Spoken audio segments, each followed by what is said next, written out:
Assalamualaikum warahmatullahi wabarakatuh.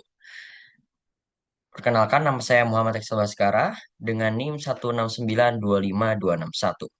Pada kesempatan ini saya akan mempresentasikan crack teori yang dikembangkan oleh B.J. Habibie serta dan dampaknya pada perkembangan material dan industri dirgantara Indonesia. Teori ini sangat penting banget teman-teman semua untuk berperan penting dalam meningkatkan keselamatan efisiensi kita setiap kali ingin menaiki pesawat tentunya.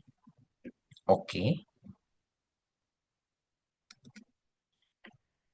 Sebelum itu, mari kita masuk ke dalam latar belakang. Pada awal perkembangan industri aviasi, banyak banget kecelakaan yang terjadi dan itu disebabkan alias kelelahan material atau fatigue. Nah, retakan ini yang terjadi bersifat kecil banget sehingga sulit sangat terdeteksi. Oleh karena itu dibutuhkan suatu teori yang mampu memprediksi pertumbuhan retakan sebelum menyebabkan kegagalan struktur pesawat. Nah, seperti itu. Jadi,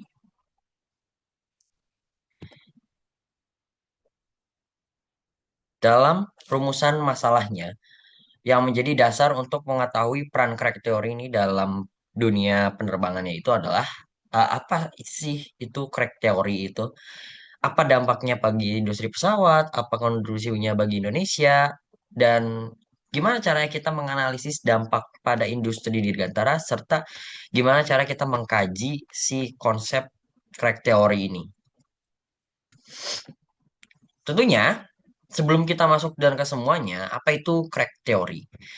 Crack teori ini adalah teori yang membahas bagaimana keretakan pada material itu dapat terbentuk dan berkembang. Kayak retakan biasa yang terjadi akibat beban yang berulang dan yang bisa diterima material dalam waktu yang lama. Retakan ini juga berawal dari ukuran yang sangat kecil sampai dengan sangat susah terlihat. Dengan crack teori pertumbuhan retakan dapat diprediksi sehingga kerusakan besar pada struktur itu dapat dicegah. Oleh karena itu, retakan berkembang biasanya itu secara bertahap dan dia dapat dianalisis secara ilmiah. Oleh gimana caranya? Dengan cara crack teori seperti itu. Terdapat sejarah di balik crack teori B.J. Habibie. Crack teori ini menjelaskan bahwa pertumbuhan retakan pada material sudah kita paparkan tadi.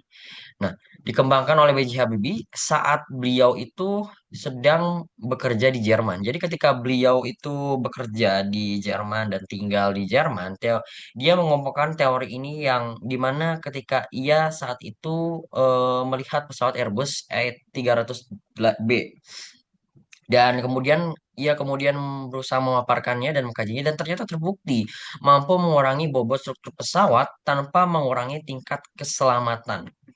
Itu adalah salah satu teori serta eksperimen yang sangat luar biasa dipaparkan oleh Pak Habibie saat itu. Terdapat tiga jenis retakan yang bisa kita ketahui yaitu retak getas, retak ulet, dan retak kelelahan atau fatigue. Jenis keretakan ini kita bisa sebenarnya hanya dibagi dua yaitu retak getas dan retak ulet. Retak getas itu terjadi secara tiba-tiba saja, sedangkan retak ulet itu terjadi secara perlahan, alias sangat sulit untuk dideteksinya karena terjadi secara perlahan. Selain itu, kalau retak fatigue atau retak kelelahan itu adalah retakan yang terjadi akibat beban yang berulang-ulang. Nah, terdapat metode untuk mendeteksi keretakan tersebut, yaitu adalah metode destruktif, non-destruktif, testing atau NDT, ada ultrasonic, X-ray, dan SEM. Nah, untuk mendeteksi keretakan digunakan mode destruktif atau non-destruktif testing atau NDT. Metode yang digunakan ini untuk mendeteksi keretakan biasa lebih sering digunakan yaitu adalah metode NDT karena mampu mendeteksi retakan itu tanpa merusak struktur pesawat dibandingkan metode destruktif yang dimana dia beberapa kali harus menghancurkan beberapa struktural pesawat. Seperti itu. Terdapat beberapa prosedur dan beberapa peran-peran penting dalam crack teori ini. Itu based on energy dan tegangan. Ada kita juga bisa mencegah kegagalan struktur serta Yang pasti dan utamanya dalam krek teori yang dibuat ini adalah menjaga keselamatan penerbangan. Tentunya dengan penerapan krek teori ini didasarkan dengan prinsip energi tegangan dan retakan akan berkembang jika energi yang bekerja melebihi batas ketahanan material.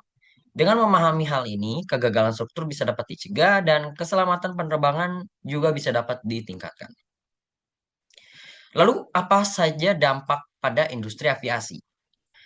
Pesawat itu biasanya dirancang dengan asumsi adanya retakan awal. Selalu dirancang dengan adanya asumsi retakan awal. Tapi pertumbuhannya itu bisa kita kendalikan dengan crack teori ini. Setelah adanya crack teori ini, kita bisa meminimalisir serta mengendalikan keretakan untuk pesawat. Hal ini membuat struktur pesawat itu jauh lebih ringan, efisiensi dalam bahan bakar, dan tentu yang pasti dan utamanya adalah tetap aman hingga jadwal-jadwal inspeksi berikutnya. Damage tolerance, struktur lebih ringan, lebih efisiensi, dan aman adalah kata kunci untuk dampak industri aviasi. Terakhir adalah kesimpulannya. Teori itu merupakan terobosan yang sangat-sangat penting dalam mekanika faktur dan rekayasa dirgantara. Teori ini meningkatkan efisiensi desain pesawat tanpa mengorbankan keselamatan siapapun. Selain itu, crack teori terbukti menjadi kontribusi besar Pak Habibie dalam membawa Indonesia ke tingkat internasional, terlebih lagi dalam bidang teknologi dirgantara. Semoga dengan adanya crack teori ini, Indonesia bisa semakin maju industri dirgantaranya dan semakin lebih hebat lagi. Terima kasih banyak atas perhatian dan waktunya. Mohon maaf jika ada kekurangan atau kelebihan atau salah kata. Wassalamualaikum warahmatullahi wabarakatuh.